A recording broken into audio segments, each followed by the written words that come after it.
So, welcome everybody to round 4 of the New Zealand Schools National Debating Championships. In this round we have Canterbury versus Wellington Black. I invite the first speaker of the affirmative team to come and begin their team's case.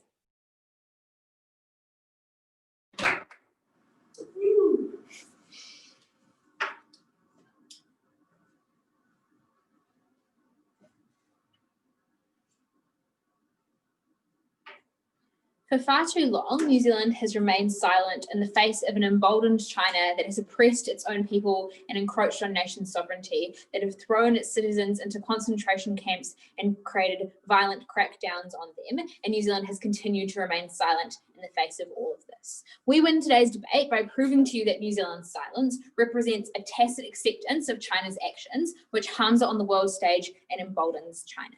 What do we stand for in today's debate? We think New Zealand should actively seek to condemn the actions of China when they cross the boundaries of international laws and norms. For example, the treatment of Uyghur Muslims or China's actions in the South China Sea. That looks like things like releasing public statements, actively condemning those actions. This looks like when asked about the actions of China in press conferences, the Prime Minister should actively disavow themselves and say those actions are wrong. We think New Zealand should also do things like place pressure on it within multilateral institutions such as the UN, along with other nations, sign into things like sanctions if needed, all of those things. As opposed to the status quo, which is like lukewarm disapproval and silence in the face of the actions that China takes. We think that New Zealand should take a more aggressive stance towards China and the actions that it takes that are particularly bad. Two main points then in this speech. Firstly, how this benefits New Zealand's reputation and stops it from being seen as hypocritical. And secondly, how this impacts the way that China behaves as a global actor.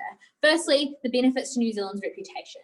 As a nation which prides itself on standing up for human rights and as like a voice for equality to some extent on the world stage, New Zealand has stayed silent for far too long in the face of China's oppression. What does this actually look like, right? Firstly, we think this looks like the persecution of millions of Uyghur Muslims who are put into concentration camps in which they are unable to communicate with their families, in which their families do not know where they are when we don't actually know what's going on in those camps. So it looks like things like the militant crackdowns and firing tear gas and shooting at peaceful protesters, the arrest and murder of these protesters in Hong Kong, essentially the second Tiananmen Square. This looks like the wide-scale oppression of its own citizens to the establishment of things like a social credit system, which means that you are fundamentally unable to stand up against the CCP at any cost you are, or trying to create those harms towards people. New Zealand takes silent on all of this and tacitly accepts those actions at the point where they do not actively critique them, where they do not say that these are bad, where they do not openly disavow themselves from these actions. What is that? Why is that really harmful? Firstly, we think on a principle-based level, as a Western democracy, as a nation which prides itself on human rights, New Zealand should condemn those actions at the point in which they're actively harming people. They should say those actions are no longer beneficial. Why is it the case? We think at the point where they do not condemn those actions, they are tacitly accepting that they are okay. That's something which we cannot stand for. Secondly, we think it makes New Zealand look deeply hypocritical on the world stage and therefore weakens our reputation, right? Because our silence is particularly harmful if we want to call out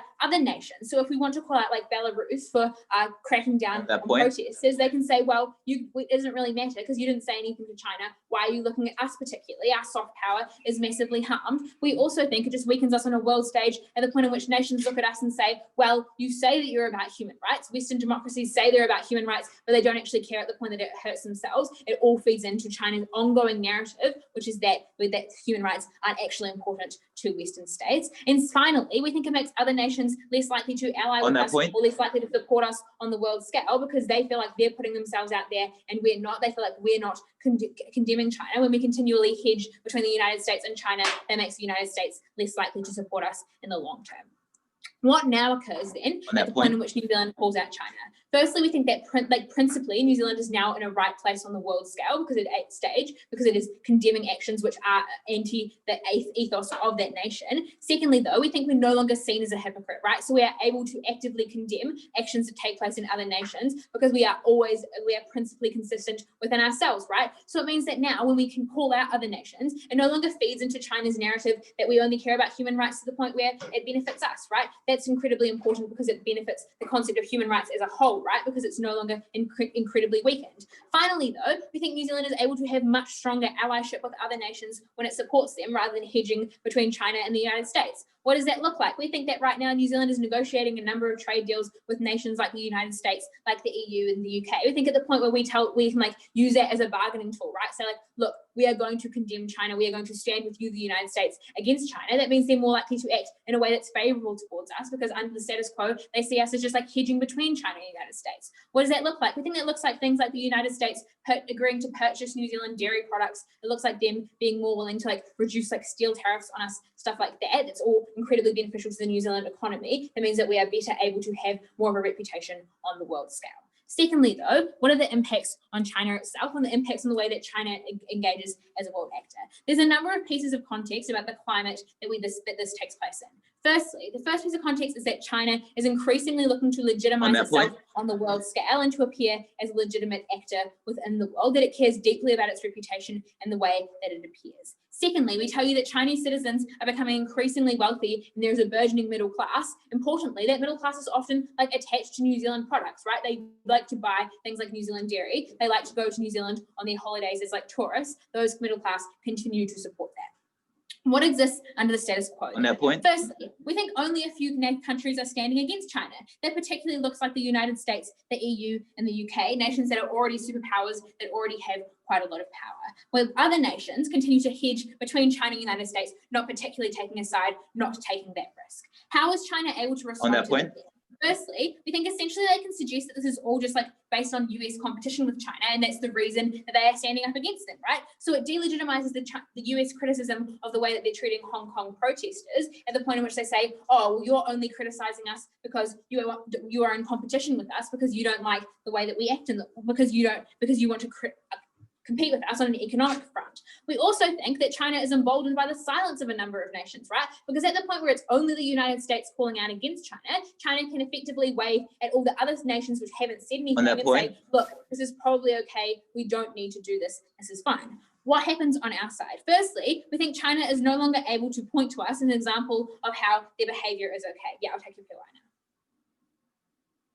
Given that the United States, a significantly more powerful country than us, has gone as far as to impose sanctions to virtually no effect, how can lip service from New Zealand have any impact whatsoever?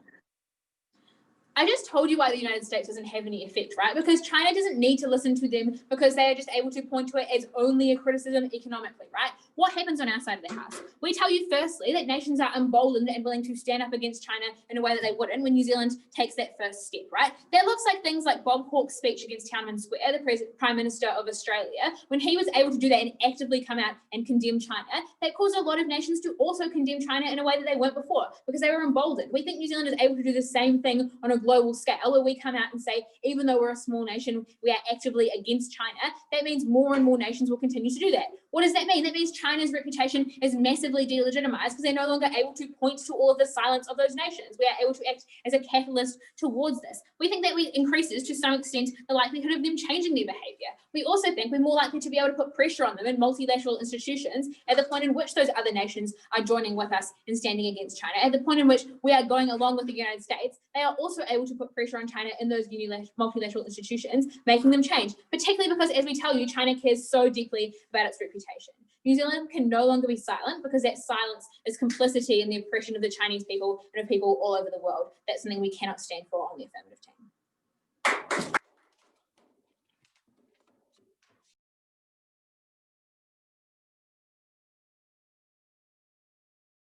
Awesome, we thank the speaker for their speech. I'd now like to invite the first negative speaker to come and begin their team's case.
Okay.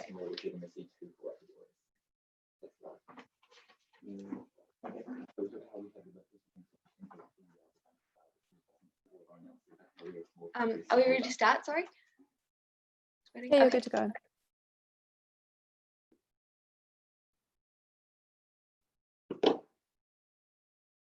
In the 1970s, the UK, at the time our single largest trading partner, threw us under the bus to join the EEC.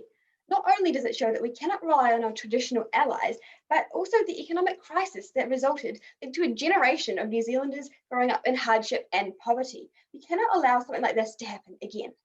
Our burden in this debate is to prove a moral obligation first to ensuring the well-being of New Zealanders and our own country, and secondly, that we actually get better action on the sentiments occurring in China that AF is so concerned about. Okay, with that in mind, 2 points to bring to you today. Firstly, why we can have no influence on China unless we maintain trade and cultural influence, and secondly, why we risk our entire economy and well-being if we take this path of calling out China. And here we'll be talking about how we gain concessions from the West with neutrality. So quickly, our model. So we don't want to be like best friends with China all of a sudden. We are wanting to maintain the status quo, which is relative geopolitical neutrality between China and the US. And I'll do some rebuttal before I move on to my substantive points.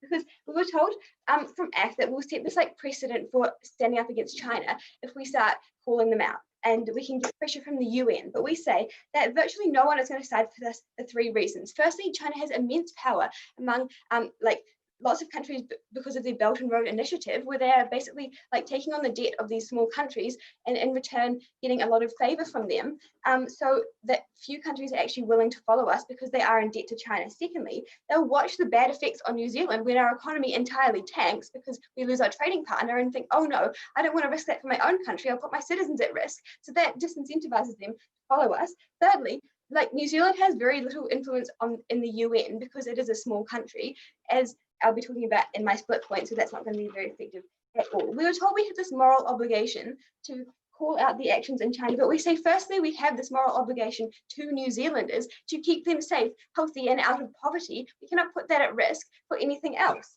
And we were told that we get more bargaining power from with the US, we can get better deals with them if we agree with them. We say no, we actually are just freely giving them our support. If we play like hard to get and say, no, you have to get more concessions for us to be with you rather than China, we're going to get better deals out of that.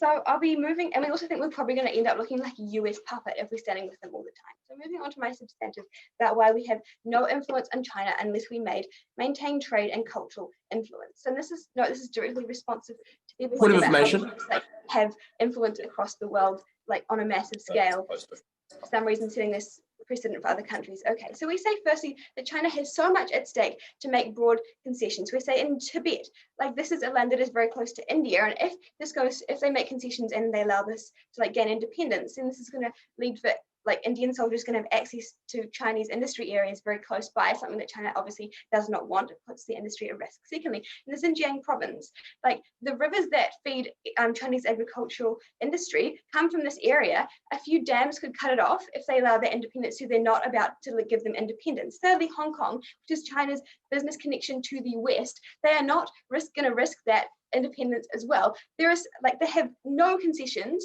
They're not going to have any concessions to like pressure because these are so critical to China's survival as a country. So no like little bit of pressure from New Zealand is going to make any difference when they have so much at stake. We also say secondly that New Zealand is tiny. It has actually no impact on China's imports, etc. If we say no trade with China, that's not going to hurt them at all, but it's going to hurt us so much, as I'll be covering in my second point, because it is our largest trading partner. And we say like the US, their tariffs on China are not working. Why would our tiny tariffs have any more difference? So basically, AF gets no action against the atrocities happening in China because New Zealand is just going to be so ineffectual by itself. So what happens if we maintain peaceful relations? Firstly, we get this reasonable image to the Chinese, so we can actually probably lobby China in the back room instead of being seen as like acting on behalf of the US as a puppet. China will actually listen to our views, so we can actually get some change happening And secondly, we think we'll have more ability to exercise soft power, right? So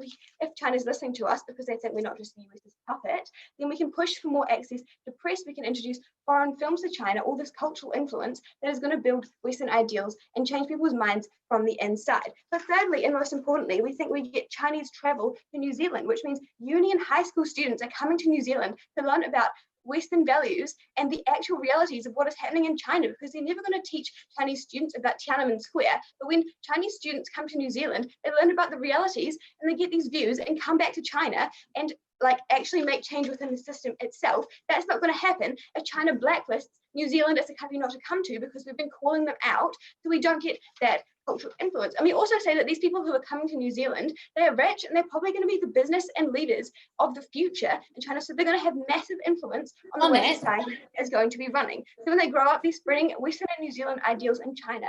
So we actually get like systemic change from inside the US, not these crazy demands falling on deaf ears. We actually get change and like on our side of the house. I take a point now, yes.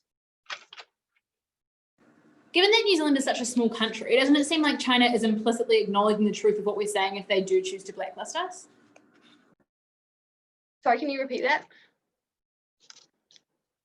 Given New Zealand's supposed status as a small country, doesn't it mean that China's unlikely to blacklist us given the fact that they like care? That seems like an implicit acknowledgement of what we're saying. There are actually quite a lot of students that go to New Zealand, obviously, and they've blacklisted Australia, which is probably on a similar stage in terms of power. So obviously they're likely to do that. Anyway, moving on to my second point about how we risk our entire economy. So we say firstly that China will definitely react to calling out New Zealand. For example, in Australia, when they've been calling out China, like China has put tariffs on Australia, and like for example in US where they've been calling out, they've closed down the consulates, etc. So we say, what happens if we call out China? Because we are so dependent on China. They are our largest trading partner, and China has this growing power, as I've been talking about in my rebuttal, right? So it has these influences on other countries like East Asia, like in East Africa, like in Central Asia, and with the Belt and Road Initiative. So they've got a lot of countries in debt to them. So what will happen under AF if we piss off China? China will be mad, and it cuts off trade not only directly with China, which is our largest trading partner, but also with all their allies, which means our exports are going to collapse. We say dairy and tourism industry are going to be gone. So we have very little money coming into the country, which will tank our economy. People are going to lose jobs at an incredible rate. And New Zealanders are suddenly plunged into poverty and unable to pay for life, unable to pay for food, housing, education, all the things they need to thrive. We also say we'll get no imports because we're getting no exports, so no money. So we're losing supplies like cars, buses, like medicine that we need to fight the pandemic, all these critical things to our like survival as a country. We also get bad education because these students who are paying lots and lots of money to come to New Zealand are no longer arriving, so less access to education in New Zealand as well. We also say that like US is unlikely to cut off ties with New Zealand in the same way, because firstly, we are culturally intertwined with like culture where we share a lot of it. Secondly, we're part of the Five Eyes. So like there's a lot of security, intel, and infrastructure that US is not going to just cut off. Thirdly, like China is a dictatorship, so it's much easier to justify that with their people than it would be for the US. So we keep ties with both China and the US by running the middle ground. We uphold our moral duty to look after New Zealanders first and foremost. And we actually get change in China as opposed to F, who's just going to be shouting on deaf ears because they have no influence whatsoever.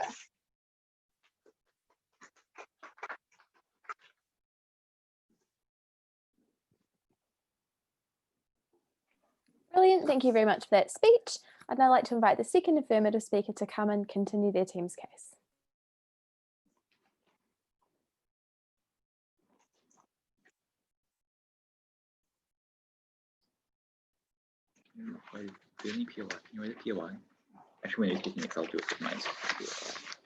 Sorry, oh, yeah, Wellington, can you just mute, please?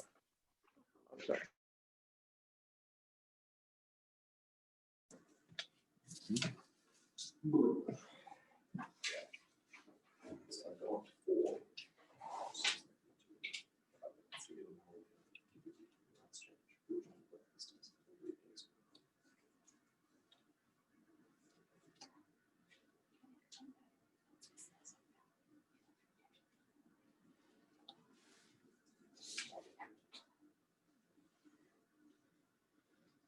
The key issue with the first NEG speech is it failed to acknowledge or failed to respond to our points regarding the double standard that we create with all of our other allies if we do not respond to China. If we absolutely compromise our relationship and our ability to call out other issues in the real world that we would otherwise call out as part of New Zealand's brand, something that they absolutely lose on their side of the house and something they do not acknowledge. What is coming at you in this speech? Firstly, what are the economic implications of this new policy? And that is by far the biggest point that was established by NEG. So we're going to spend that first and the most time on that. Then secondly, what does the change look like that is created? And then finally, we're going to have a split on how we're going to be able to discourage Chinese colonialization going forward. So what do we have in this first point? What are the actual economic implications? What was told to us by NEG was that effectively New Zealand will be blacklisted and that everything that comes with that, so trade deals are lost, no one travels here, students don't come here,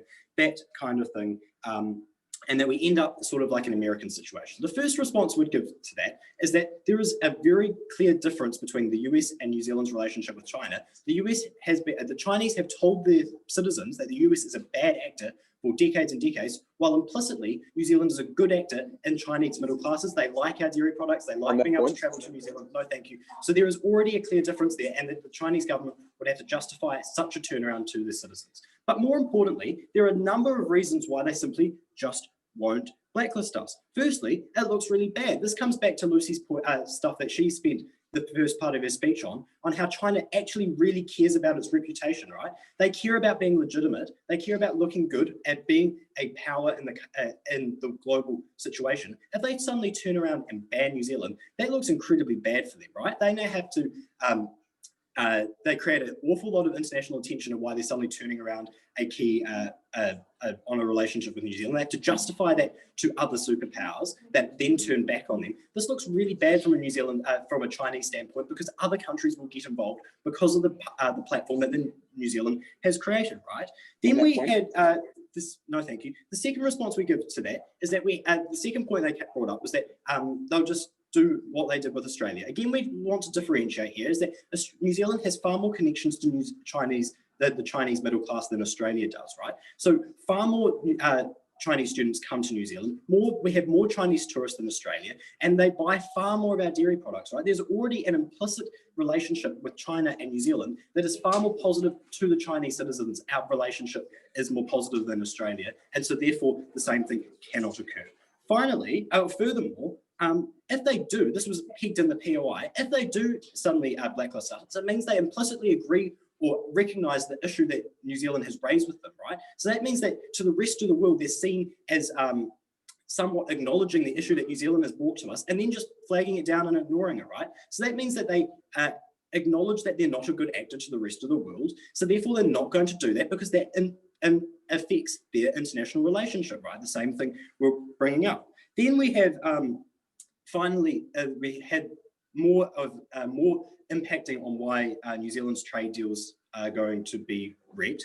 Firstly, what we'd say is that we do have trade deals with other countries that, as Lucy pegged, will be strengthened if we remove our relationship with China, particularly as we're currently negotiating with EU, UK, US. Furthermore, we don't think that China's just going to turn around and can us, right? Because we are a huge dairy supplier. China does have a sense of reliance on our dairy sector, particularly because of the reputation that we supply to them, and that there are no other big dairy producers like New Zealand have the same reputation in China, so it's something that they can't turn back on. And therefore, we see that New Zealand's trade agreements are not entirely dependent on China, because quite simply we have a more diverse range than say Australia, than say other countries do. So at the end of that point, what we've proven is that the economic implications on New Zealand are far lower, if not non-existent, to what NEG brought you. But what do we have coming second? So this is the second point, which is like, do we create change? No, all we need to do to win this debate is we need to improve New Zealand's international reputation and encourage other countries to stand up with us and create that catalyst. On that point. No, thank you. We do not need to prove that China's actions may necessarily change in the future. All we need to do is improve New Zealand's reputation by doing so. So what do we get from NEG? Is that, most importantly, that we are not going to create any change from China. As I've already pegged, this is something that is not necessarily needed to be proven. And that we will just become a puppet to the most important point was we'll just turn around and become a puppet to the US. What we'd say is that all we are at the moment, then in turn, if we don't call out to China, is a puppet to China. So there is no categorical difference, but we'd rather stand up to China, which is a categorically bad actor, rather than the US. Then we had this point that we are following a precedent no one will follow our precedent that we set. What we would say is that, firstly, New Zealand is someone that other countries, particularly developing countries, look up to, and so therefore are more likely to follow New Zealand's standpoint because they see that another country like us is going to stand up and do something. So therefore, we actually are able to encourage more developing countries to stand up. That's going to have a more powerful implication on China, as I'll get to in my split. These are things that we think will happen because other countries are going to have a small, other like Pacific Island countries have a relationship with us and are able to stand up, see New Zealand's doing something and will stand up with them. So this brings me on to my split, which is on how we're going to de-incentivize or discourage China continuing to build its global brand, basically its colonization campaign. So what do we see is that China is currently advancing, particularly in developing countries, right? So this looks like they're going into the Pacific Islands, going into African nations, South American nations, and they effectively corrupt officials by paying them a ton of money, improving, giving them connections, and just solely focusing on those officials. This then, in return, they then get power and say the decision-making for in terms of infrastructure programs, those kind of things, and also power over the likes of labor. So this then allows them to set, This then allows them to set things up like, say, mines that they can then export from without paying any taxes or treating the workers in those countries particularly well, or more likely importing Chinese workers to work in those mines. So those things are completely bad because then the country loses its autonomy. This is something we see as a negative implication and something that most people don't see happening as it happens under the radar.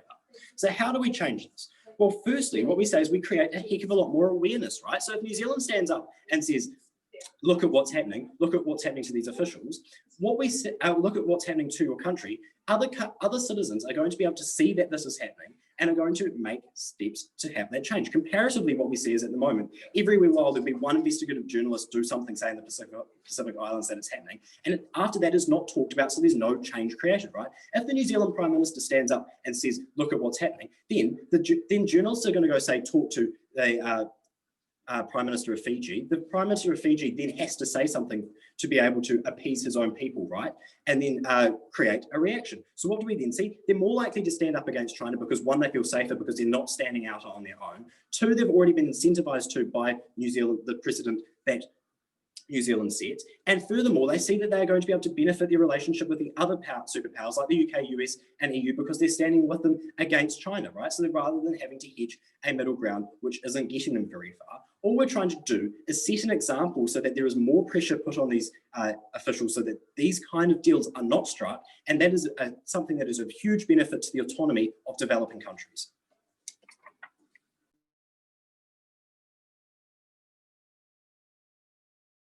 Awesome, we thank the speaker for their speech. I'd now like to invite the second negative speaker to come and continue their team's case.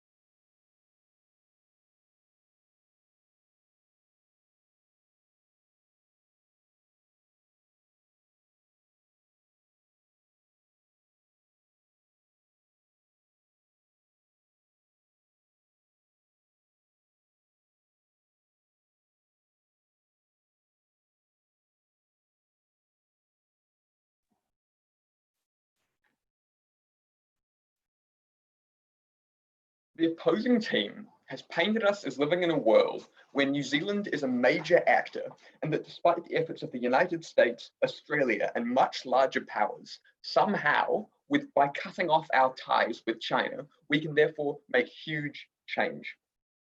In this debate, I'm going to discuss how by playing the neutral position in geopolitics, New Zealand stands to gain a lot more concessions from both the West and China, and therefore it's far more beneficial than simply taking a side. But first, I'm going to briefly characterize what we heard in 3 questions, which is, does this policy of constantly calling out China impact Chinese policy? Will this impact New Zealand's international reputation? And how will this affect the New Zealand economy and foreign economies? But first, I'm briefly going to discuss the burden that the opposition gave themselves. And second, they said that to win, all they have to do is slightly improve New Zealand's international standing. This is a very weak burden with almost no impact whatsoever in any particular debate. On our side of the house, we see that we can prove better life for New Zealand citizens and better life for Chinese citizens in the long term.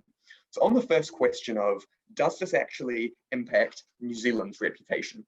So the opposition has said that we stand by human rights and that China is an abuser of them. This is true, we do stand by human rights and China does have problems in that regard. The first thing is, we have consistently proven to you that China is a huge trade partner and that removing that could cause massive recession and harm some of our largest industries like dairy. Julia showed you that China absolutely has the capability to remove their cooperation with this industry. They are much larger than us and they have much more economic power in that relationship.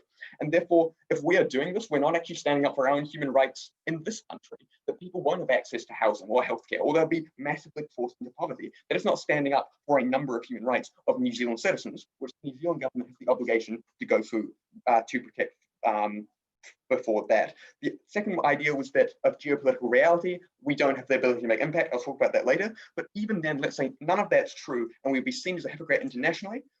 Everyone does this. The vast majority of countries trade with China massively, no matter who you are or where you are. Many of them do it very willingly, especially developing nations. So New Zealand cannot be seen as a hypocrite if we're just doing what everyone else does in the pact. And the idea that nations will disavow us is ridiculous. We've been massively increasing our trade with China for a while. So have countries like Australia. In fact, again, every country on the planet has, and no one is disavowing them. In fact, they're doing it in the same way. Allies like the United States don't even really seem to care about this kind of thing. They have a relationship with Saudi Arabia, which is one of the most oppressive and horrible dictatorships on the planet. I don't think they care if we trade a little bit with China.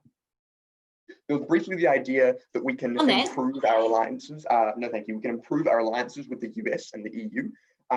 We think that a bargaining strategy of guaranteeing them that we'll side with them is a weak bargaining strategy. If we play a neutral card, then if we are offering them things that they are not guaranteed, they have incentives to offer us things. For example, we have a free trade agreement with China. We have no such agreement with the United States. And so far their policy has been tariffing their allies and being rather aggressive in the trade sector. So you'd rather have a bargaining chip that maybe we won't give them everything initially. That's how you make a deal. Finally, there was the idea that China won't blacklist us. They absolutely have the power. We're a country of 4 million compared to a country of 1.3 billion. They have done this to Australia and we are relatively comparable in most things. And they are absolutely connected as much as we are. Many Chinese students go to Melbourne and Sydney University and they trade an enormous amount of minerals with them. So we're in a similar position and China has the power to blacklist us. And would this be an acknowledgement that they're a bad actor? Perhaps, but China has much bigger priorities. Again, we talked about Xinjiang and Tibet, which they need to strategically keep, and they do not care if they're acknowledging in a few media that they've done something wrong here. The next idea was, will this actually impact the Chinese? So there was an idea that, well, first of all, I think we've pretty conclusively proven that New Zealand is tiny in comparison to China. There was briefly an idea that they're dependent on our dairy industry. One, no one is dependent on the dairy industry. It's a luxury that they will massively enjoy. But even then, even if we exported all of our dairy, it cannot fulfill the amount of dairy demand in China. They objectively have a number of other partners, and there's no way we could ever fulfill all their dairy demand. And cutting us out of the dairy trade would be the most minor inconvenience to the Chinese government. And it would be absolutely easy and worth it for them to do. There was an idea of Chinese, I'll take it in a minute. There was an idea that the Chinese middle class loves New Zealand products. We agree, and we want to ship those New Zealand products to them. More importantly, we want to ship things like education and culture to them, New Zealand films. And as Julia said, we want Chinese students to come to New Zealand, get that education about freedom, human rights, and all that, and have those leaders go back to China with that education. I'll take the point of information now. What does it do to the internal reputation of the CCP when it has been constantly talking about how China, like New Zealand's quite a good trade partner, and then it suddenly turns back on that, like out of nowhere? I do not know that it is, I don't think anyone thinks that it is a widely part of the Chinese education system, how wonderful New Zealand is. I would say that most Chinese businesses do not know anything about New Zealand, to be perfectly honest. We're a very tiny country compared to an enormous country. At best, they might know about Lord of the Rings, except if they can convince their population, which they almost certainly can as a repressive surveillance state, that New Zealand is insulting the Chinese people and is attacking them, I think they could very easily convince them that we are a terrible actor that must be disavowed. On the idea of impacting China, there was an idea that with multilateral organizations, New Zealand can use its influence. First is, when it comes to multilateral organizations, the country that has the most influence them is China. China has a seat on the UN Security Council and is actually pushing its ideas through the UN. I believe the current Director General of the World Health Organization was backed by the Chinese government. In any way, they have more power in multilateral organizations than New Zealand ever will. More importantly, the countries that make up those organizations are often part of the Belt and Road Initiative. They have massive economic investment in between them and China. So no, we're not going to be able to work with them. But finally, they're quite ineffective, those multilateral organizations. And to think that we can somehow have this effect is simply not the case. There was briefly the idea that if we can take this stand, everyone will see how brave we are. No, what's not being considered here is how will the Chinese respond? They'll see a nation that is standing up to them. I think they'll make us an example. You know, if they can actually economically harm us, it will prove to other nations that it's absolutely not worth it to throw your population to poverty, to destroy your political popularity, just to make some principled stand and die on a hill that doesn't really gain anything. So will this impact China? No, we are a tiny country. Multilateral organizations are controlled largely by China. And frankly, when it comes to China's image, they're perfectly fine with blacklisting nations like Australia. New Zealand has no special protections that they didn't. We will absolutely be destroyed by them. Briefly on the idea of the New Zealand economy, yes, our largest trade agreements are with China. We don't have a free trade agreement with the United States or the EU. The US is largely erratic right now and protectionist when it comes to trade. Most importantly, all of our free trade agreements are with countries in East Asia, which are in the Chinese development sphere. And China is no stranger to using their geopolitical influence to swing their rate around. I'll then talk my split point, which is it's better for us to play the neutral card. So the status quo is we are in the center of the geopolitical struggle. China has the capability to cut us off from trade. The United States, on the other hand, does not. We are part of Five Eyes. They're a democracy, therefore they can't just immediately unilaterally destroy their trade ties. And we're actually a lot culturally closer to them because we're both Western-based nations. China is the reverse. We're not part of any security alliances with them. They're not a democracy, and they've shown consistently that they're willing to blacklist nations who stand up to them. On our side of the house, we would like the New Zealand government to play both sides, maybe get concessions from the US, like a trade agreement or something like that. If we want to reverse something like, say, the fears of Chinese colonialism, we can actually achieve that. Because we get concessions from the United States. Because if we guarantee them a position, we will not get any concessions. Example being Canada and Mexico have been heavily tariffed by the United States. They have no alternative. They're stuck with the US and completely in their sphere of influence. We do have an alternative right now. That's the Chinese government. When bargaining on trade, when bargaining on alliances, when bargaining on everything, the US knows that they have to offer us something. They have to impress us. The same thing for China. They can offer us things. They can offer us economic development. They can offer us anything. And we have an alternative and we have bargaining chips. So on this side, we firmly stand for keeping our relationship open and actually keeping a dialogue with the Chinese for the benefit of New Zealanders and the Chinese people. Thank you.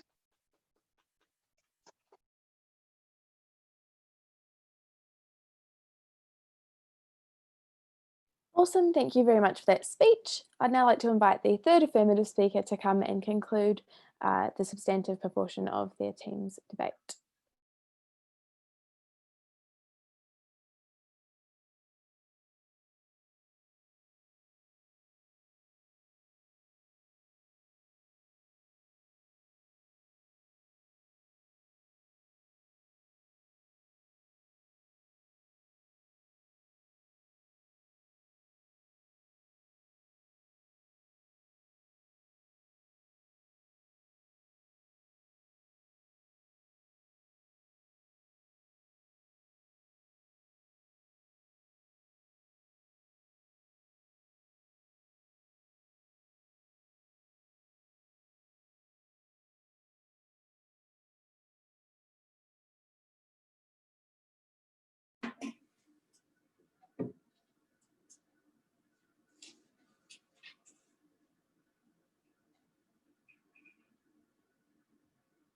Sometimes you have to stand up for what's right. Sometimes you have to not appease the people who are just sitting there and giving you money. Instead, you have to stand up and make a stand.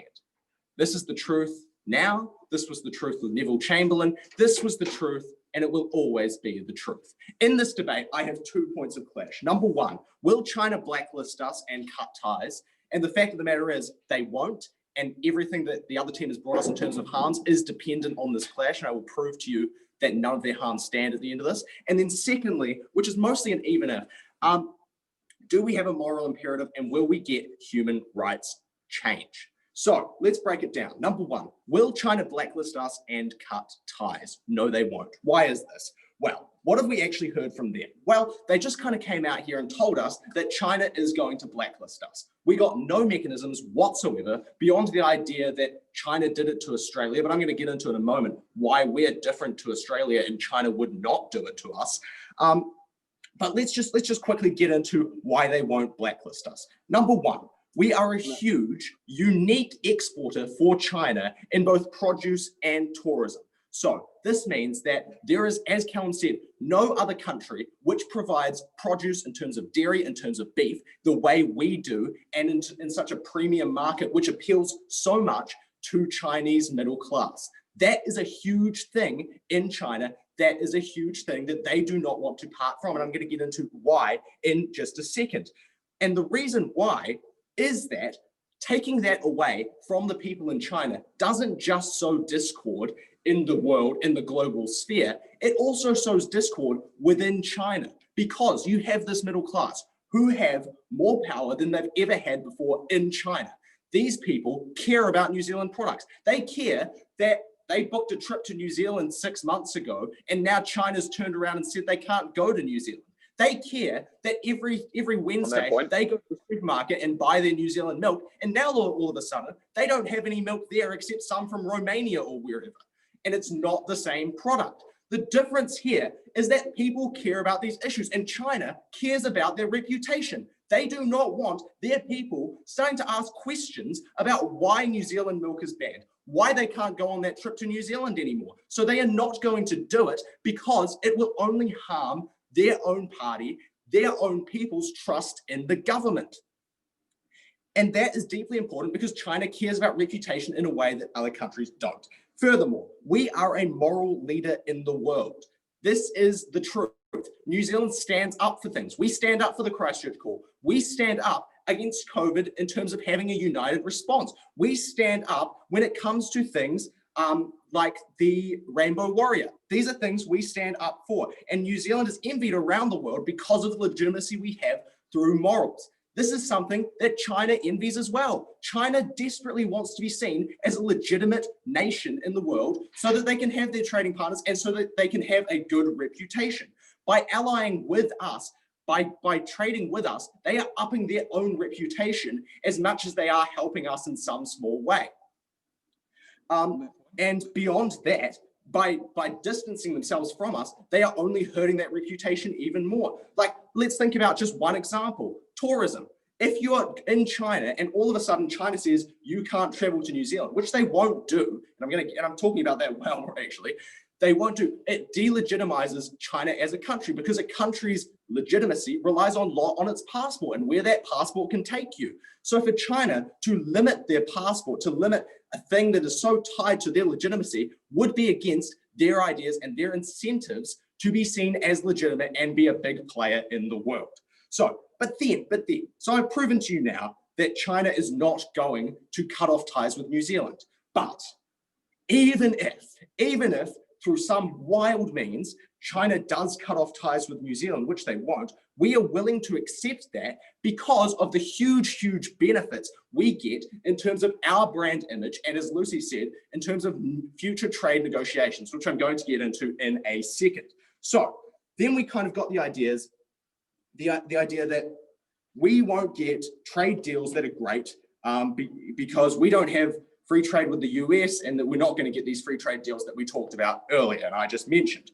Okay, let's break this down. The reason we don't have free trade agreements with the US, with a lot of these places, is because of our free trade agreement with China. In fact, the other team's second speaker said it clearly. The US is bombastic at the moment. They will do whatever they want because they care about themselves quite a bit. Do you know what helps the US in terms of caring about themselves? I'm going to take you in a moment. It helps them when we say, yes, the US, we also care about the person you hate. We'd also dislike them as well. We are going to stand up against your key domestic enemy. We're going to stand up against them as well. That is something that the US wants to see. That is something that's going to encourage the US to become a free trade agreement partner with us. And then we heard, actually, yeah, I'll take your POI. Given that the US treats its closest trade allies like Mexico and Canada with tariffs on their biggest products, why would they treat us any better? Look, here's the thing. The reason that the US treats those countries so differently is because they don't have the standing that New Zealand has. I'm talking here about a country which, under our model, would stand up against China, would stand up against the US's greatest enemy. That is not something that those other countries are willing to do. That is something that we are willing to do, and that will ally us with the US closer. Furthermore, the idea that the US doesn't care about us. So the reason the US doesn't care about us so much, the US doesn't care about us. Actually, we do accept that, because we saw that with things like the fight when they jumped out of the TPP, because in that respect, they showed that they don't care about us unless we do the exact thing that really appeals to them, which is standing up against their main enemy. So they don't just care about us because they love us. So into this point, I've proven to you that China will not blacklist us and cut ties, and all of their harm's fault. So secondly, do we have a moral imperative, and will it get human rights change? So moral obligation to New Zealanders. That's what we've heard from them. Number one, we're not going to be hurt by China. I've already proven that. Number two is an obligation to our people to do the right thing, as we do with refugees, as we do with the Christchurch Call. These are things New Zealanders care about. They care a lot about helping other people. Then thirdly, it is a double standard. We can't stand here as the moral high ground and also support China, a dictatorial regime that suppresses a whole race of people. Secondly, we heard that New Zealand is tiny. There's no point in doing this. Now, number one, New Zealand may be tiny, except we have a huge, huge impact on our Pacific neighbors. We have a huge, huge impact on some parts of the world. And these nations do care about us. Now, Callum broke this down a little more, so I'm just going to mention it. He talked about how we signal boost the issue when we mention it. This is what we need to do. And in fact, by China coming out and backlashing it and cancelling us like the other team suggests we would, that would only signal boost the issue more, meaning that we would get the actual change that we want. Now, at the end of this point, I've proven to you that we get the change we want, and we are not going to get the backlash. And even if we do, we will have made a change. Look, we can take, to quote Robert Frost, we can take the road less traveled, and that will make all the difference.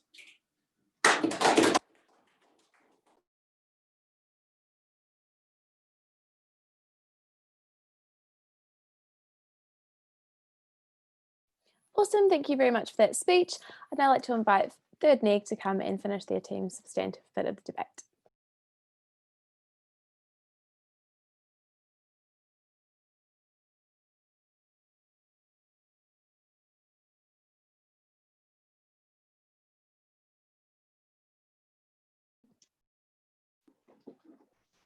The primary moral obligation of the New Zealand government is to keep its people from hardship and poverty and to ensure a good quality of life for its people lived with dignity. We reject any attacks on that fundamental obligation of our government, but even if we take the obligation that has been pushed on us by F to improve human rights, that is an obligation that we still are able to fulfill to a significantly better degree than the opposition can anyways. So 2 questions in this debate. Firstly, what is the underlying motivations of the Chinese state? Secondly, why we get better outcomes within China, and lastly, how this impacts New Zealanders. So on to the first point of clash.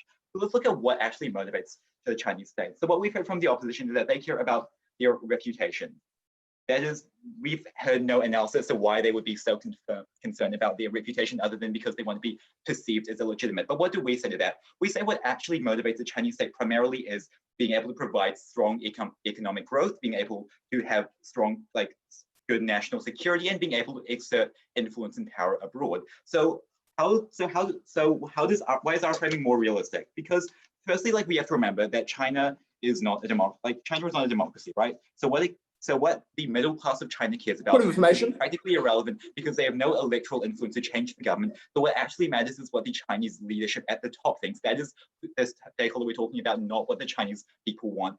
Another reason for this is because there is such a tight control of information in China that the middle class is unlikely to be informed as to what's happening abroad other than what the Chinese government tells them. So the Chinese government itself is the actor, not the Chinese middle class. So look at what motivates them.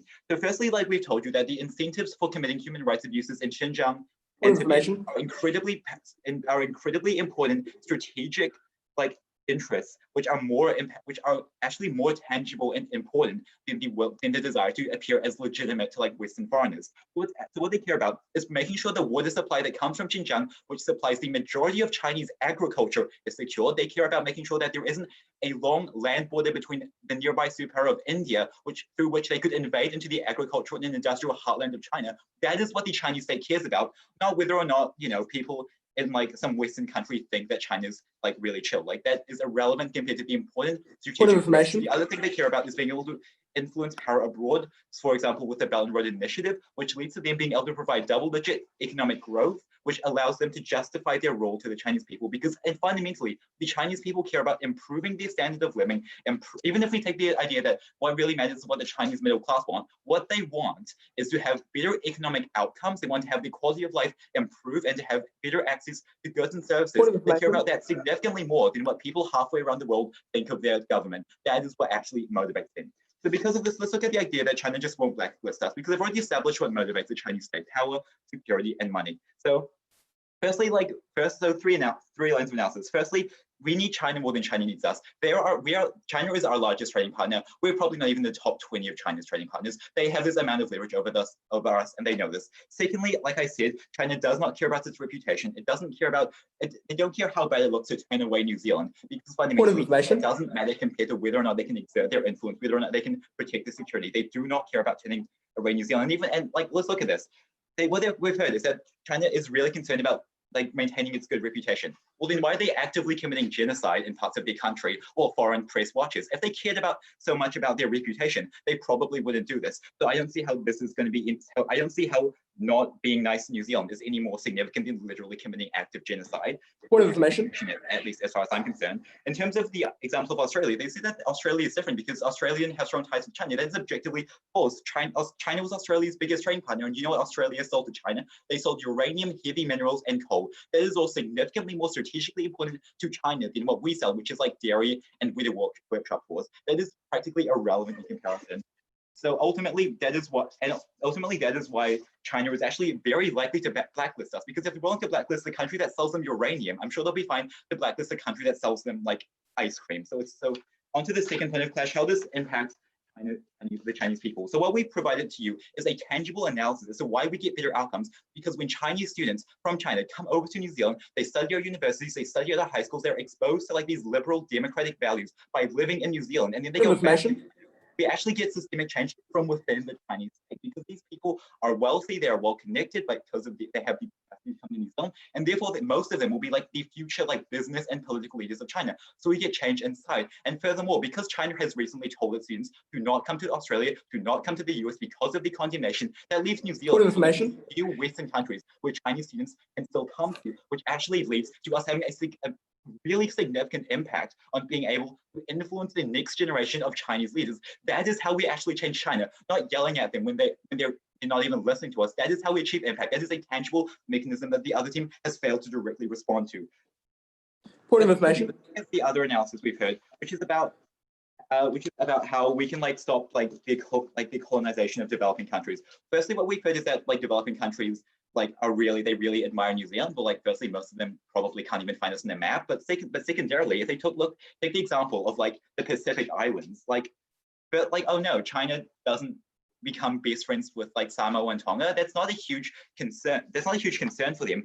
Firstly, like they can probably buy out Samoa and Tonga just by giving them immense amounts of money, which they have done with many developing countries as part of the BRI. But even if they can't like sway Tonga and Samoa, that's like probably not a great strategic concern of them compared to being able to secure their western border with India and Central Asia. So they're unlikely to care that much about the Pacific Islands, at least to the point where they're unwilling to like criticize us. But they've also heard about the BRI and how we can like band together with smaller countries. Again, we see that as unlikely to happen because most smaller countries are also just like in the same boat as us and will care more about what they can provide to their own people than what they can do if they all collectively band together and stop some like Chinese threat, which probably doesn't even directly concern them.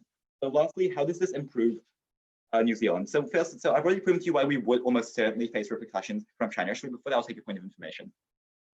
Yeah, so you said that that international students won't come here, they won't get the information. But by us talking about these issues, getting backlash from China, aren't we signal boosting the issue more so that more Chinese people understand Tiananmen Square, understand these issues? Is that not true? Well, no, because if you're in a Chinese high school, they're probably not going to teach you about Tiananmen Square in the same way that if you're a Chinese person reading like newspapers, they're all state-run. So it's not like the Chinese state-run news source is going to be like, oh, New Zealand's criticizing our terrible human rights record. No, no one in China will find out. No, literally no one in China will be listening to us. And that's what's important, because when they come to New Zealand, then they are exposed to these views. When they're in China and when they're listening to state-run news sources and the state-run education system, we have literally no capacity to influence them. So on to how this hurts New Zealand. So what we've already proven how we're going to face these negative repercussions. We're going to really like screw up our economy for virtually nothing. And again, if our primary obligation is to ensure a good quality of life for New Zealanders, that is completely failed. If our biggest trading partner throws us out, one that is rapidly growing and aligned with a lot of countries which are also rapidly growing. So we see that. So we are absolutely going to have repercussions for New Zealanders. And about the US, they've said that like we'll get better trade concessions with the US. No, the reason we don't have good trade concessions from the US is because they take us for granted, because we have nothing to offer them. But if they think that we are likely to switch over or even get closer to China, then that gives them an incentive to keep us on their side by giving us trade concessions. So that's how we get better outcomes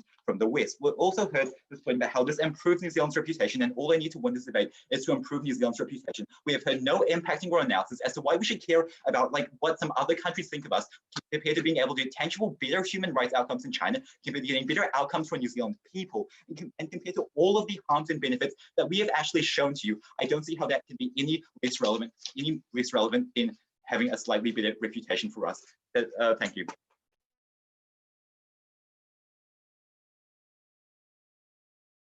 Awesome, thank you very much for that speech. As is customary, we now reverse the speaking order in order to do the replies in the debate. So I'd like to welcome up the negative team reply speaker.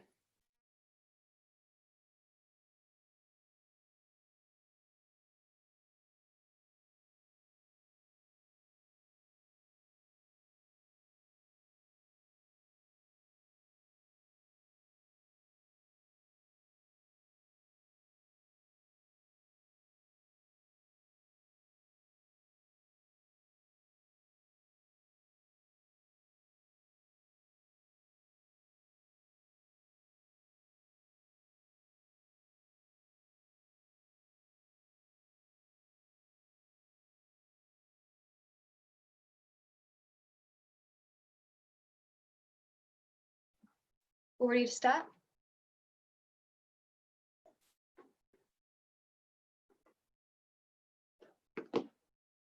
Yelling on the deaf ears of a Chinese population that has been completely cut off from us has no effect whatsoever, and dying on a hill that has us directly antagonizing our largest trade partner only impoverishes New Zealanders and prevents any New Zealand culture or ideas from being distributed to the Chinese people.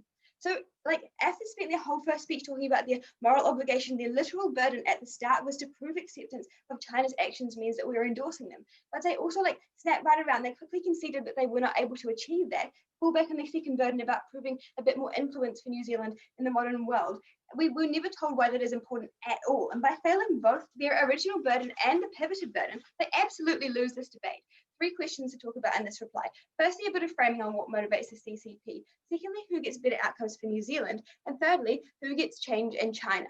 So quickly onto the point about what motivates the CCP, because they've told you that that China won't blacklist us because they want to look legitimate. But we say that China does not care about reputation. They want to they said that China wants to have a nice reputation in the community. We say they don't care about the West's reputation compared to being successful and having a good economy, having good welfare for the people. We say that they are not a democracy, so they don't care what the middle class thinks. That's irrelevant because they have no power to influence that on the government. So all their AFS analysis on people's the middle class as loyalty to New Zealand and China is completely irrelevant, has no weight in this debate. We also say that China cares about being successful, keeping hold of Xinjiang province, keeping hold of Tibet, keeping hold of Hong Kong, because those are the things that perpetuate their interests rather than just catering to what New Zealand wants, which they literally do not care about because we have no weight. They also want this overseas influence that we're talking about. Okay, so now we've got that out of the way, that the CCP only cares about doing well in China, doesn't care about having this nice reputation because it has no impact on them. What are the outcomes for New Zealand? Firstly, I want to talk about why China will blacklist us, because we've been told that we told you from the start that China is absolutely willing to blacklist anybody who gets in their way. We gave you the example of Australia. We've been told that Australia is different because it has different exports, than New Zealand, and we have a special dairy industry. We say if they're willing to blacklist China, who is selling them uranium, of course they are happy, yes, to blacklist us who are selling them ice cream. Like, they are willing to take that sacrifice. They also are probably going to blacklist us because they want to make an example of New Zealand to scare other countries away from taking action on China. So they will absolutely make an example of us and our wrecked economy, because when they blacklist us and we don't get their trade. Okay, so how about the world stage? So we were told that we would set this precedent by AF for all the countries to come together and fight back on China, which we think is absolutely not true, because we have very little influence to garner their interests. But we also say that other countries, we can't be the special saviors, and they said we'd be hypocrites for not calling out China, but we say every country trades with China. We're not being hypocrites for just doing what everyone else does. We gave the example of the US relationship with Saudi Arabia, which is obviously corrupt, but no one calls them out. So obviously, the world does not care about us being a moral actor. So the burden about proving us to be a moral actor on the world stage is completely irrelevant, has no weight in this debate. Okay, but we say most importantly that we completely tank the New Zealand economy, because we're alienating our biggest trade partner and all their allies to the Belt and Road Initiative, which is going to increase so much poverty in New Zealand by losing jobs, etc. That is our biggest moral obligation in this debate, is to New Zealanders. So we think we absolutely win on that point. Okay, so why do we get no change in China? We say that we want to change the culture itself rather than shouting on deaf ears. We do this by introducing liberal values, so allowing Chinese people to come to New Zealand for education, which they will not get if we are blacklisted, introducing film and culture, etc. Get these ideas permeating throughout Chinese society. We think that won't happen on the F side, because getting awareness from the media is not going to occur, because the media is completely censored in China. So their mechanism here completely does not work. And we also say simply that other countries will not pitch in, because we've been made an example of, because China has so much power on Belt and Road Initiative, so many influences across the UN. So we think that we fulfill both our burdens of moral obligation to New Zealand and also to fix the situation in China, whereas AF fulfills none of them.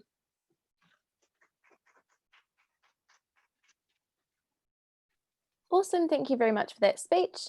I'd finally like to invite the affirmative team's reply to come and conclude our debate today.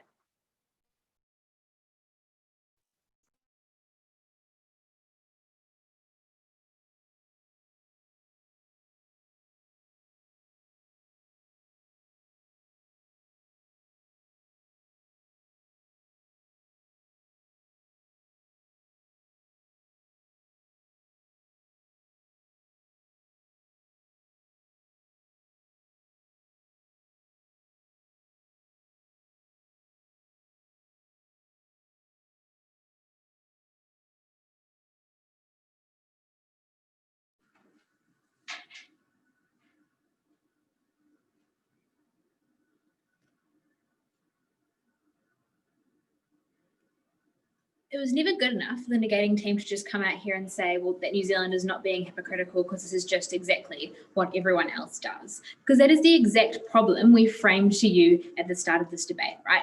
We told you the problem is that no one is doing anything, that China remains rampant, that they continue to exist in a way that is oppressing its people and oppressing oppressing people like the Uyghur Muslims, and that no one does anything about it and nothing changes. And we gave you an express solution to that problem, which is New Zealand being able to be a catalyst for that change. Because on their side of the house, they are never able to get that change for China. They are never able to do that, even if they try to say that they're going to, in 50 years, maybe be able to impact things just by having some students come to New Zealand. That was never good enough from them. So how do we win today's debate then? We win today's debate by proving to you that we are able to stop New Zealand from being complicit in that oppression. That's a winning point all by itself. But we additionally tell you that we do change China's